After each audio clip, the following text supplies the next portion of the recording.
ನೀವು ಮಾತಾಡುವಾಗ ನಮ್ಮ ಸರ್ಕಾರ ತಪ್ಪು ಮಾಡಿತ್ತು ಅಂತ ಹೇಳ್ತೀರಲ್ಲ, ಹೇಳಿ ಅವಾಗ ನಮ್ಮ ಸರ್ಕಾರ ಏನ್ ತಪ್ಪು ಮಾಡಿತ್ತು ಅಂತ ಹೇಳಿ, ನಾವು ಕೇಳಕ್ ಸಿದ್ಧ ಇದ್ದೀರಿ.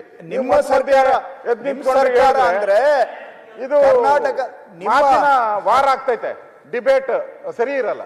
ಇದು ಡಿಬೇಟ್ ಇರೋದು, ಡಿಬೇಟ್ ಆಮೇಲೆ ನಾ ಹೇಳಿದ್ಮೇಲೆ ಪೂರ್ತಿಯಾಗಿ ಕೇಳಿ. ಕೇಂದ್ರ ಸರ್ಕಾರ ಅಂತ ಹೇಳಿದೆ ನಾನು, ಅದರಿಂದ ಕೇಂದ್ರ ಸರ್ಕಾರ ಅಂತ ನಾನು ಹೇಳಿದ್ದೆ. ನಿಮ್ ಸರ್ಕಾರನೇ ಇರಬಹುದು, ಅಥವಾ ಈಗ ಕೇಂದ್ರ ಸರ್ಕಾರದ್ದು ರಾಜ್ಯಕ್ಕೆ, ನಮ್ಮ ರಾಜ್ಯಕ್ಕೆ ಅನ್ಯಾಯ ಮನಮೋಹನ್ ಸಿಂಗ್ ಇದ್ದಾಗ ಹೇಗಿತ್ತು, ಯಾಕೆ ಸಿಟ್ಟು ಅಂತ. ಕೇಂದ್ರ ಸರ್ಕಾರ ನಮ್ಮ ರಾಜ್ಯಕ್ಕೆ ಮನಮೋಹನ್ ಸಿಂಗ್ ಇದ್ದಾಗ ಏನ್ ಕೊಟ್ಟು ದುಡ್ಡು ಇರ್ಲಿಲ್ವಾ? ಹೇಳಿದ್ರು 2,000 ರೂಪಾಯಿ ಕೊಡ್ತೀನಿ ಅಂತ. ರೈತರಿಗೆ ಅನ್ಯಾಯ ಮಾಡ್ತಿದ್ದೀರಾ ಅಂತ ಹೇಳಿದ್ರೆ ಇಷ್ಟ ಸಿಟ್ಟು. ರೈತರಿಗೆ ನೀವು ಅನ್ಯಾಯ ಮಾಡ್ತಾ ಇದೀರಂತೆ ಹೇಳ್ತಿದ್ದಾರೆ. ಅದನ್ನ ತಿಳ್ಕೊರಿ, ಸುಧಾರಿಸ್ಕೊರಿ. ವಾಸ್ತವಾಂಶ ಹೇಳಿದ್ರೆ ಸಿಟ್ಟು ಬರೋದಿಲ್ಲ, ಸುಳ್ಳು ಹೇಳಿದ್ರೆ ಪದೇ ಪದೇ ಸುಳ್ಳು. ಅದೇ 40% ಸುಳ್ಳು ಹೇಳಿದ್ದು, ಅದೇ 40% ಸುಳ್ಳಲ್ಲ, 40% ಸುಳ್ಳು ಹೇಳಿದ್ದು ಸರಿ ಇಲ್ಲ ಅಂತಾರೆ. ಮಹಾರಾಷ್ಟ್ರದಲ್ಲಿ ಲಾಡ್ಲಿ ಬೆನ್ ಸರಿ 40% ಸುಳ್ಳು ಹೇಳಿದ್ದು, ಈಗ 80% ಆಗಿದೆಲ್ಲ. ಯೋಜನಾ ಸರಿ ಇಲ್ಲ ಅಂತ ಯಾಕೆ ಹೇಳ್ತಾ ಇಲ್ಲ?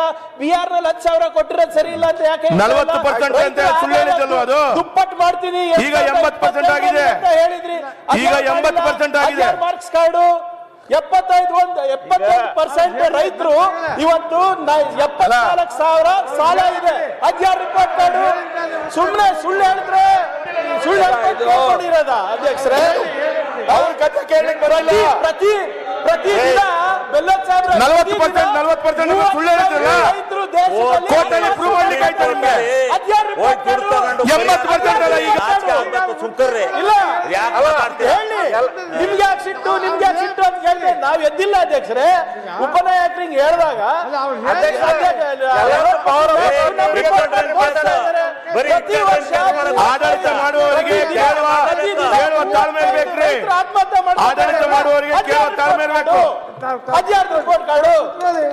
ಇಲ್ಲಿ ಸ್ತ್ರೀ ಶಕ್ತಿ ಯಾವ್ದು, ನಿಮ್ಮ ಗೃಹಲಕ್ಷ್ಮಿ ಚೆನ್ನಾಗಿಲ್ಲ ಅಂದ್ರೆ ಅಲ್ಲಿ ಲಾಡ್ಲಿ ಬೇನಾನು ಚೆನ್ನಾಗಿಲ್ಲ ಅಂತ ಹೇಳಿ ಒಪ್ಕೋತೀವಿ. ಯಾವಾಗ ಅದು ಮಾಸ್ಟರ್ ಸ್ಟ್ರೋಕ್ ಇಲ್ದಿದ್ರೆ ನಮ್ಗೆ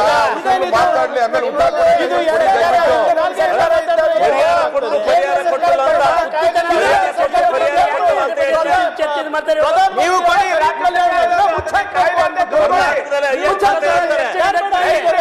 ಮೊದಲು ಕೊಡಿ ದುಡ್ಡನ್ನ ಎಷ್ಟಂತ ಹೇಳ್ತಾರೆ. ಶಿವಲಿಂಗೇಗೌಡ ನಿಮ್ಗೆ ಅರ್ಥ ಆಗಲ್ಲ ಅದು, ನಿಮ್ಗೆ ಅರ್ಥ ಆಗಲ್ಲ. ಆ ಈಗಲೇ ಚರ್ಚೆ ಮಾಡೋಣ. ನೀವೇನ್ ಅರ್ಥ ಆಗಲ್ಲ, ಇವತ್ತೇನಾರ ಕರ್ನಾಟಕ ನಿಮ್ಗೆ ಅರ್ಥ ಆಗಲ್ಲ.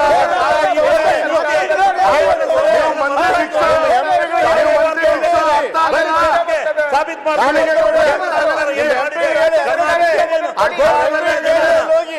ಅಂಕಿಅಂಶ ನಿಮ್ಗೆ ಅರ್ಥ ಆಗಲ್ಲ. ಏನೇನ್ ಮಾಡಿದೆ ಕೇಂದ್ರ ಸರ್ಕಾರ ನಿಮ್ಗೆ ಅರ್ಥ ಆಗಲ್ಲ. ಈ ತರ ಮಂತ್ರಾಲೋಚನೆ ಮಾಡೋದಲ್ಲ ಕೇಂದ್ರ. ಎಲ್ಲ ಟ್ಯಾಕ್ಸ್ ಮಜಾ ಮಾಡ್ತಾ ಇದ್ದಾರೆ ನಿಮ್ಗೆ ಅಧ್ಯಕ್ಷರೇ. ತಗೊಂಡೋಗ್ಬಿಟ್ಟು ಡೆಲ್ಲಿ ಕುತ್ಕೊಂಡು ಏನ್ ಮಾಡ್ತಾ ಇದ್ರಿ? ಕೊಡ್ರಿ ಯಾರು ಮನೆ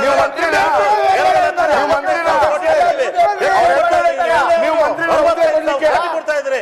ಬನ್ನಿ ಚರ್ಚ್ಗೆ, ಎಲ್ಲ ಟ್ಯಾಕ್ಸ್ ಬನ್ನಿ.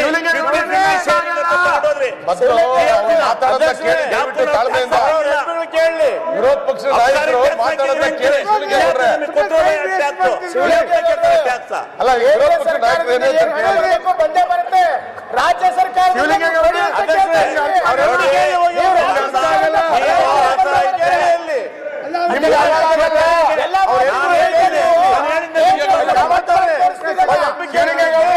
ನಿಮ್ಗೆ ಅರ್ಥ ಆಗಲ್ಲ. ಅಷ್ಟು ಮೊದಲು ಕೇಳಲೇ ಇಲ್ಲ ಅವರು ಎಂಪಿಗಳು. ರಾಜ್ಯ ಸರ್ಕಾರದಿಂದ ಹಣ ಪಾವತಿ ಮಾಡಿ ಆಮೇಲೆ ಕೇಂದ್ರದಿಂದ ಫೈಟಪ್ ಮಾಡ್ರಿ, ಫೈಟಪ್ ಅವ್ರ ಎಂಪಿ ಕೇಳಿ ಹೋಗಿ ಅವರು. ನೀವ್ ಯಾಕೆ ಆ ಲೆವೆಲ್ ಕೇಂದ್ರದ ಮೇಲೆ ಹೇಳ್ತೀರಿ ಅಧ್ಯಕ್ಷರೇ?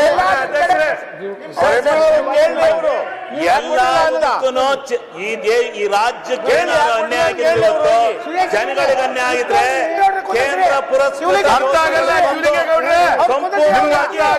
ಇಡೀ ಕರ್ನಾಟಕ ರಾಜ್ಯದ ಎಲ್ಲ ಯೋಜನೆ ಶಿವಲಿಂಗೇಗೌಡ್ರೆ ನಿಮ್ಗೆ ಅರ್ಥ ಆಗಲ್ಲ, ಅದು ಬಿಡಿ.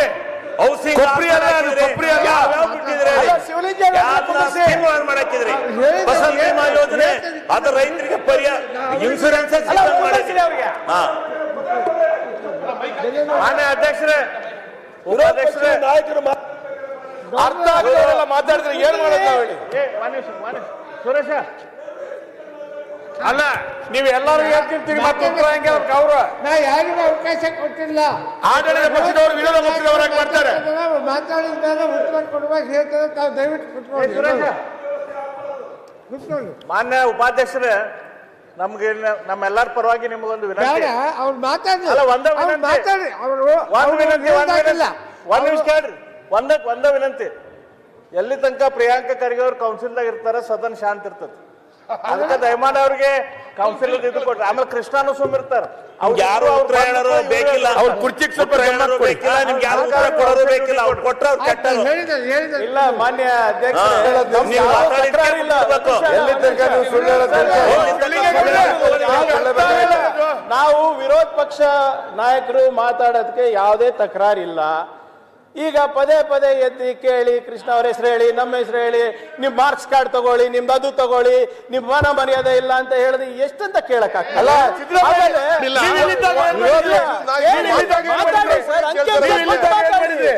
ಅಂಕಿಅಂಶ ಕಟ್ ಮಾತಾಡಿ. ಈಗ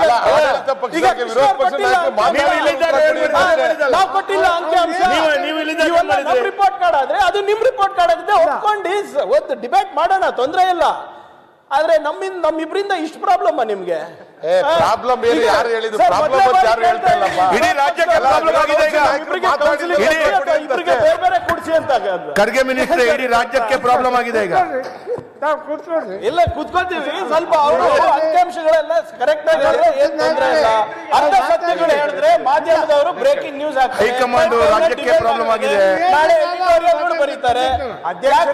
ಅಲ್ಲ ಸತ್ಯ ಅದ್ರಲ್ಲಿ ಏನಿಲ್ಲ. ನಾವು ಇಷ್ಟೇ ನಿವೇದನೆ ಮಾಡೋದು, ವಿರೋಧ ಪಕ್ಷದ ನಾಯಕರು ಮಾತಾಡುವಾಗ ನಾವು ಆದಷ್ಟು ಮಧ್ಯಪ್ರವೇಶ ಮಾಡೋದಕ್ಕೆ ಬಯಸೋದಿಲ್ಲ. ಆದರೆ ಸಮಸ್ಯೆ ಏನು ಬರುತ್ತೆ, 4,300 ಕೋಟಿ ಪರಿಹಾರ ಕೊಟ್ಟಿದ್ದು ಬರಗಾಲಕ್ಕೆ, 38 ಲಕ್ಷ ರೈತರಿಗೆ ಪರಿಹಾರ ಕೊಟ್ಟೂ ಕೂಡ ಇವರು ಇಲ್ಲ ಅನ್ನೋ ತರ ಮಾತಾಡಿದ್ರೆ ನೀವೇ ಹೇಳಿ, ನಾವು ಸುಮ್ಮನೆ ಕೊಡ್ಬೇಕಾ? ಈ ವರ್ಷ 2,249 ಕೋಟಿ ಪರಿಹಾರ ಕೊಟ್ಟಿದ್ದೀವಿ.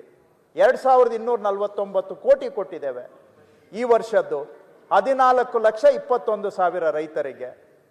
ಆ ವರ್ಷದಲ್ಲಿ 4,300 ಕೋಟಿ ಕೊಟ್ಟಿದ್ದು, ಏನು ಕೊಟ್ಟೇ ಇಲ್ಲ ಅನ್ನೋ ತರ ಇವ್ರು ಮಾತಾಡ್ಬಿಟ್ರೆ ನಾವು ಸುಮ್ಮನೆ ಇರಕ್ಕಾಗುತ್ತಾ ಅನ್ನೋದು ಅಷ್ಟೇ ವಿಷಯ.